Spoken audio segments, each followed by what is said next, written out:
Y yo quiero que meditemos un poco en lo que representa esto. Esto tiene una connotación bien profunda y espiritual cuando nosotros celebramos la Cena del Señor. Y yo quiero que veamos en 1 Corintios capítulo 11, por favor.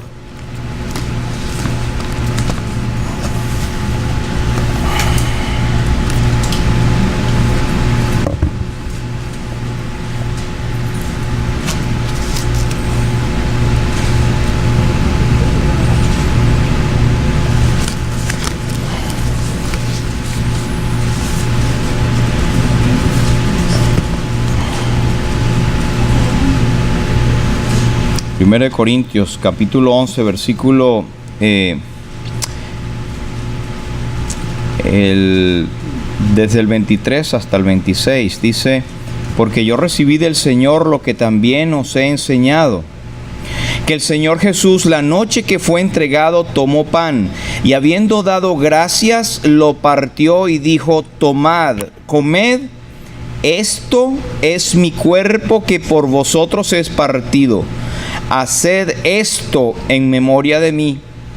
Después de haber cenado, diciendo, asimismo tomó también la copa después de haber cenado, diciendo: esta copa es el nuevo pacto en mi sangre. Haced esto todas las veces que la bebiereis en memoria de mí. Así pues, todas las veces que comiereis este pan y bebiereis esta copa, la muerte del Señor anunciáis hasta que Él venga. Señor, bendiga su palabra. Aquí nosotros encontramos por lo menos tres temas importantes en la revelación del apóstol Pablo. Y esto es, el tema principal es la Cena del Señor, número 1.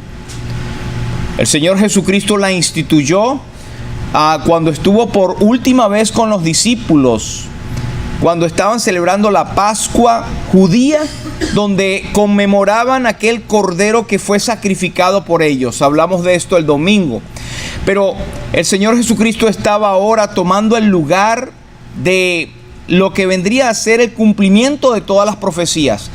Y es la base por la cual nosotros somos salvos. El Señor Jesucristo instituyó la cena y lo hizo con un propósito. En el versículo 24 dice: en memoria de mí. Versículo 25 al final: en memoria de mí. Y el versículo 26 casi al final dice: la muerte del Señor anunciáis hasta que Él venga. De manera que tenemos acá la Cena del Señor, que es una institución, es un mandamiento del Señor.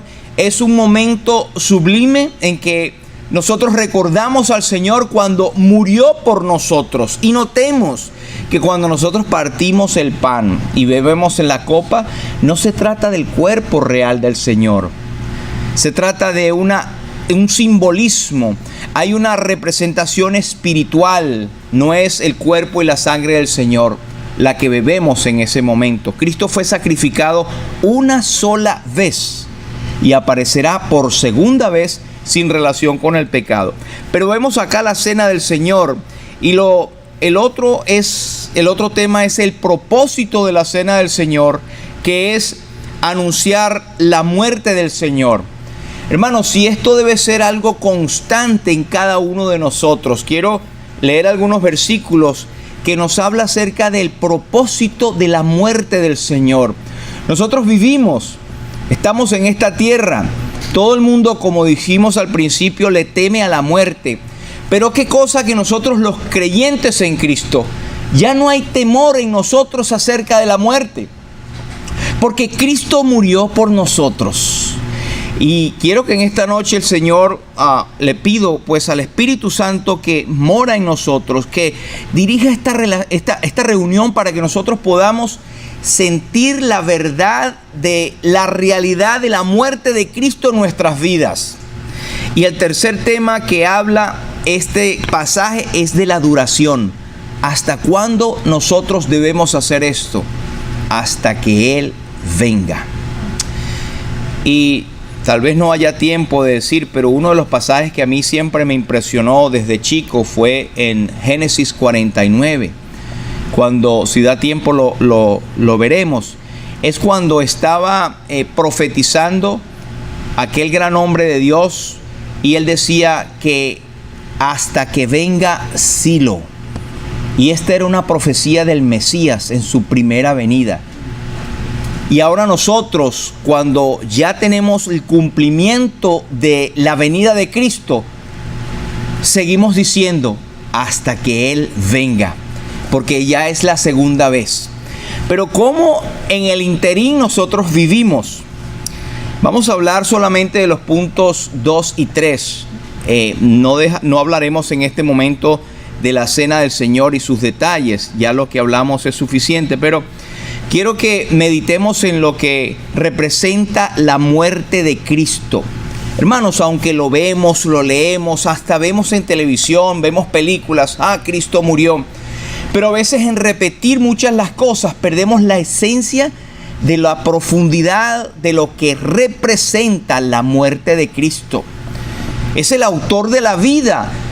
Pedro nos dice en Hechos, cuando estaba hablando a aquella multitud por primera vez en su discurso, él decía a los judíos, como representantes de la humanidad, dijo: vosotros matasteis al autor de la vida. Y suena una contradicción, pero es que quien moría allí era Dios y hombre a la vez. Pero Dios no murió. Cristo como hombre se entregó a la muerte. Y hermanos, yo mi deseo en esta noche es que meditemos en el beneficio de la muerte de Cristo. El pastor Efraín Silva el domingo dio unas palabras muy interesantes que mi hermana Mary lo comentaba conmigo. Es que los creyentes en Cristo, los evangélicos, los bíblicos, nosotros no estamos interesados en mostrar un mensaje bonito, un mensaje que satisfaga. Yo voy a la iglesia a buscar un mensaje que me satisfaga, que venga con lo que estoy pasando. Lamentablemente este no es el mensaje de la cruz. El mensaje de la cruz es horrendo, es horrible. ¿En qué sentido? En que Cristo tuvo que padecer lo indecible. Dice en el libro de Hebreos que Él gustó la muerte. Y la palabra gustar no es el de querer, el que le agradó, sino que tuvo que pasar por ese trago.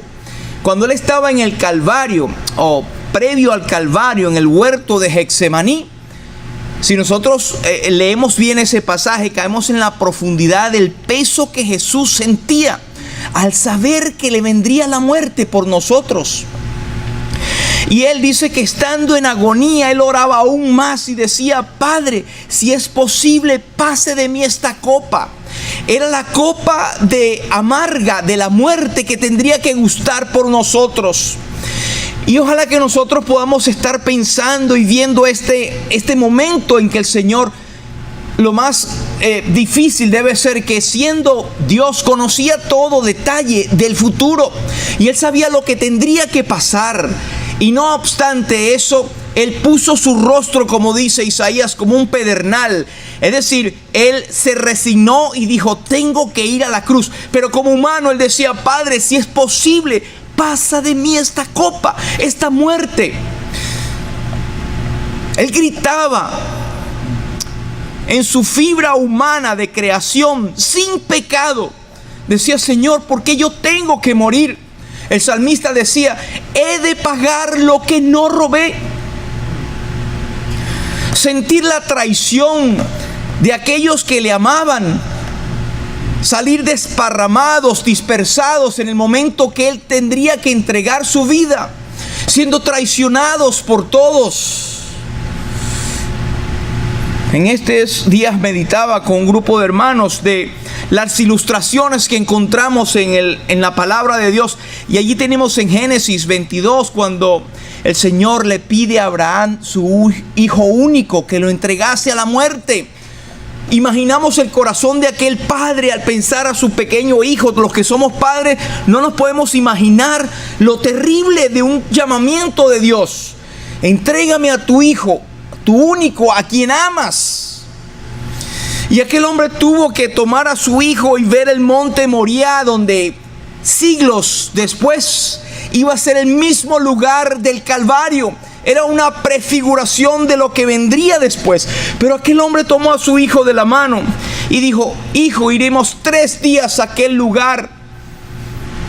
Y esto nos habla de los 3 días que el Señor estuvo en el sepulcro.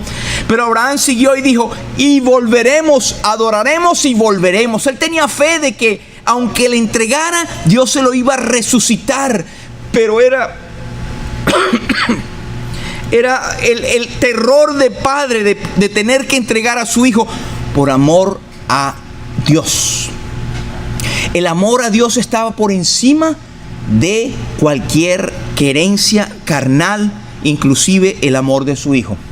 Pero cuando él llegó en ese lugar que estaba dispuesto a sacrificar a su hijo, una voz del cielo le dijo: Abraham, detente, no le hagas daño a tu hijo, porque sé que temes a Dios. ¿Cuál no sería la alegría de ese hombre cuando volteó y vio un animal allí? Ya su hijo le había preguntado: papá, aquí está la leña y aquí está el cuchillo y está el altar y ¿dónde está el sacrificio? Con aquel corazón de padre podría decir: Dios se proveerá, hijo, para el sacrificio. Aquel cordero fue tomado y puesto en lugar de su hijo, y el corazón del padre vino alegre de que su hijo no tendría que morir. Pero alguien más murió, alguien tenía que morir. Y esto es lo que pasa con nosotros. Nosotros estamos vivos, hermano, y tenemos vida y vida en abundancia, como dijo mi hermano Michael. Pero sabe, a costo tremendo de la vida del Señor Jesucristo, su muerte, la muerte del Señor, anunciamos hasta que Él venga. Por eso es nuestro compromiso de meditar en la muerte de Cristo. Cuando seamos tentados a pecar, recordemos que el Señor murió por nuestros pecados y que Él padeció lo más profundo para tenernos a nosotros arriba. Él padeció la oscuridad para darnos claridad. Él padeció la tristeza y la angustia para darnos el gozo y la satisfacción. Él gustó la muerte para darnos la vida. El libro de Hebreos, en el capítulo 2 y el versículo 9, dice que vemos a aquel que fue hecho un poco menor que los ángeles, a Jesús, coronado de gloria y de honra a causa del padecimiento de la muerte, para que por la gracia de Dios gustase la muerte por todos. En primer lugar, quiero que quede en nuestras mentes que el Señor Jesucristo, aunque Él tenía la gloria eterna, Él tendría que venir a este mundo y morir para poder ser coronado de honra y de gloria. El Padre quedó satisfecho cuando Él murió. Dice: verá el fruto de la aflicción de su alma y quedará satisfecho. Por su conocimiento justificará mi siervo justo a muchos, habiendo orado por los transgresores y habiendo llevado las iniquidades de ellos. El Padre le aceptó. El Padre dijo: este es mi Hijo amado. Y cuando estaba en la cruz muriendo, Cristo dijo: consumado es. El Padre quedó satisfecho con aquella transacción de la muerte del Señor Jesucristo. Y fue una muerte horrenda. ¿Sabe por qué? Porque nadie en el mundo, jamás en la historia, ha sido abandonado por Dios. Nadie. Las muertes más terribles que han existido, Dios no ha abandonado a sus criaturas. Pero Jesús fue el único ser humano en toda la historia de la humanidad que en ese momento pudo clamar con profunda verdad: Dios mío, ¿por qué me has desamparado? Y sabe que el salmista decía que la razón es que tú eres santo, tú que habitas entre las alabanzas de Israel. Es decir, Él le abandonó porque Dios es santo. Y en ese momento que Jesús era sin pecado y es sin pecado, el pecado tuyo y mío estaba siendo cargado y comprimido en Cristo. Y Dios tuvo que apartar su rostro de Jesús. Dice que Él le desamparó a Él para ampararnos a nosotros. Qué terrible ese momento. ¿Y quién dirá qué gozo el Padre en ti sintió en ese mismo instante en que Dios te dejó? Mas a su diestra ahora reinas para siempre, esperando el momento en que tú volverás. Entonces Cristo, por la muerte, está coronado de gloria y de honra. El beneficio de la cruz. Ahora Cristo está recibiendo gloria y honra, y quiere recibir gloria y honra, no solamente de lo que cantamos y levantamos nuestras manos, sino de nuestra vida. Porque como Él murió, nosotros morimos con Él. Y el sacrificio nuestro ya no es cruento, aunque pudiese ser que tendríamos que pasar por la muerte. Pero en términos regulares, el cristiano vive por medio de la muerte de Cristo, presentando su cuerpo en sacrificio vivo, santo y agradable a Dios. Esto es tremendo. Él gustó la muerte y nosotros estamos vivitos y coleando, gozando de una vida eterna. Pero meditemos cuánto le hemos costado al Salvador su muerte.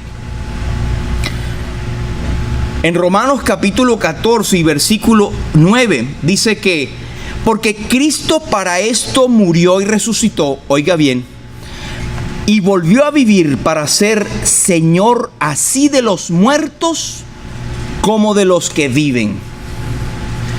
El segundo beneficio de la muerte es que Cristo murió con un propósito. ¿Sabe qué? Para ser Señor de los que viven, nosotros podemos decir, Jesús es mi Señor. Y de hecho, para ser salvo tenemos que declarar con nuestra boca que Jesús es el Señor de nuestras vidas. Y la palabra Señor es curios, es Señor, es dueño, es el amo de mi vida. Y ojalá que eso sea nuestra profundidad de esa expresión. Pero Señor de los vivos y de los muertos. Qué hermoso es pensar que mi papá, mi mamá, usted dirá, mi abuela, mi tía, los que han muerto en Cristo, Jesús es su Señor también. El salmista dice, porque este Dios es Dios nuestro eternamente y para siempre, y Él nos guiará aún más allá de la muerte. Nuestro Señor murió por nosotros para darnos una vida eterna, y los que mueren y se adelantan, pues el Señor es Señor de ellos después de la muerte, porque viven para siempre. Esto es grandioso pensar que nosotros decimos Jesús es nuestro Señor, pero en el término de nuestra vida acá, hay la vida eterna donde nuestros familiares o los creyentes que se nos adelantaron están gozando de la presencia de ese Señor que murió por ellos, y que ellos están gozando de vida eterna. Nosotros también tenemos vida eterna acá, pero ellos lo tienen en la presencia inmediata del Señor. Su vida entonces, su muerte, fue para ser entonces el Señor de los vivos como de los muertos. El tercer punto nos dice en 2 Corintios 5 y 14, porque el amor de Cristo nos constriñe.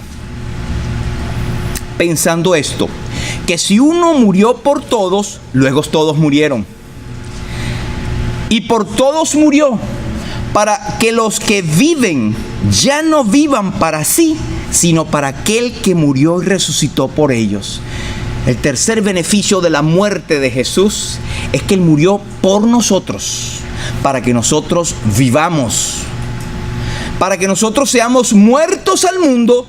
Y a propósito, esto es lo que demostramos cuando somos bautizados en agua, que estamos muriendo para el mundo y viviendo para Cristo en un acto simbólico. Pero eso es simbólico porque la realidad debe ser la que nosotros vivimos. El tercer beneficio entonces es que Él murió para que nosotros vivamos, ya no para nosotros. Ya yo no me pertenezco. Usted no debe vivir para usted. Usted debe vivir para aquel que murió y resucitó por usted. Esto es profundo, hermano, y a veces no tomamos esto en cuenta. Cristo murió para que nosotros vivamos por Él. Démosle a Él la gloria y la honra. Amén. En 2 Corintios 5 y 15, en Romanos 8 y 34, nos dice, ¿quién es el que condenará? Una pregunta retórica. ¿Quién es el que condenará? Y la respuesta es, Cristo es el que murió. Más aún, el que también resucitó, el que además está a la diestra de Dios, el que también intercede por nosotros. En la muerte de Cristo hemos sido librados de una condenación eterna, hermano. Usted se imagina, usted y yo íbamos derechito al infierno, pero Cristo al morir tomó nuestro lugar y pagó el precio para que nosotros no fuésemos condenados.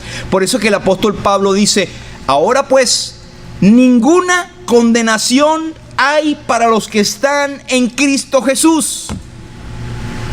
La muerte de Cristo, hermanos, tomémoslo seriamente. Mire, cuando Jesús estaba en la cruz, o estaba a punto de ir a la cruz, Pilatos agarró aquel martillo o cincel y escribió aquella tablilla que estaba en hebreo, en latín, en arameo, que decía: este es Jesús, el Rey de los judíos.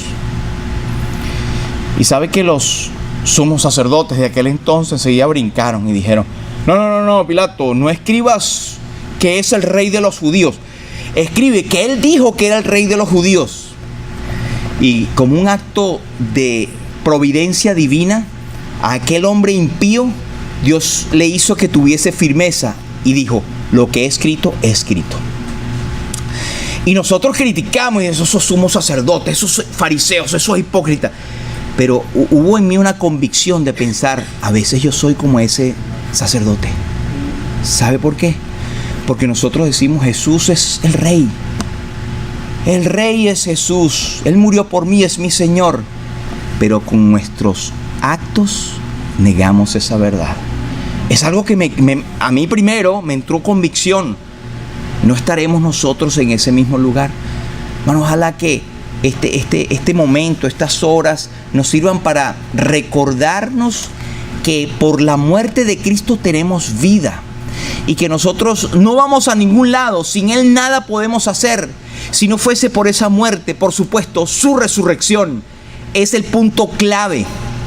Pero ahorita estamos concentrados en su muerte. Él murió bajo la carga inmensa de nuestros pecados, bajo el peso de la hora negra y oscura del pecado de toda la humanidad. Me da tristeza pensar cómo hay personas que todavía piensan que la salvación depende de ti, se pierde si eres infiel. Porque pecaste. ¿Es que acaso cuando Cristo murió en la cruz tú habías nacido? Su muerte en la cruz te ha cubierto en los pecados futuros, porque ni tú ni yo habíamos nacido todavía. Esa muerte es suficiente y poderosa para cubrir nuestra maldad. Era necesario que Dios hiciera justicia, que alguien muriera. Cuando Abraham era necesario que alguien muriera. Para Isaac hubo un sustituto. Para aquel padre con ese corazón quebrado, había un cordero que estaba preparado. Para aquellos miles de judíos que presentaban sus tórtolas y sus corderos por el pecado, ellos tenían sustitutos que eran ellos. Para Abel tuvo un cordero que morir, en lugar de él hubo un sustituto. Pero para el Padre amado, al presentar a su Hijo por nosotros, no hubo sustituto. Ojalá que pensemos en la profundidad de la muerte de Cristo. Y cuando veamos ese video más tarde, veamos que Cristo nos tuvo en su noticia, en su mente, desde antes de la fundación del mundo. Hermanos, esto no es mentira. Esto es la realidad bíblica. Dios pensó en ti desde antes de la fundación de todo lo que vemos. Nos ha predestinado en su gran amor. Y cuando Cristo estuvo en esta tierra caminando, Él pensaba en ti. Lo dijo a través de sus discípulos en Juan 17. Señor, aquellos que me has dado, Señor, guárdalos en tu palabra. Señor, no solamente pido por ellos, sino por aquellos que van a creer por la palabra de ellos, tú y yo. Ese es el beneficio de la cruz, el beneficio de su muerte. Cuando Él estuvo en la cruz, Él pensó en ti y pensó en mí. Ojalá que nosotros podamos diariamente, no porque sea Semana Santa, sino que nuestra vida sea santa, pensando en su muerte por mí. Amén.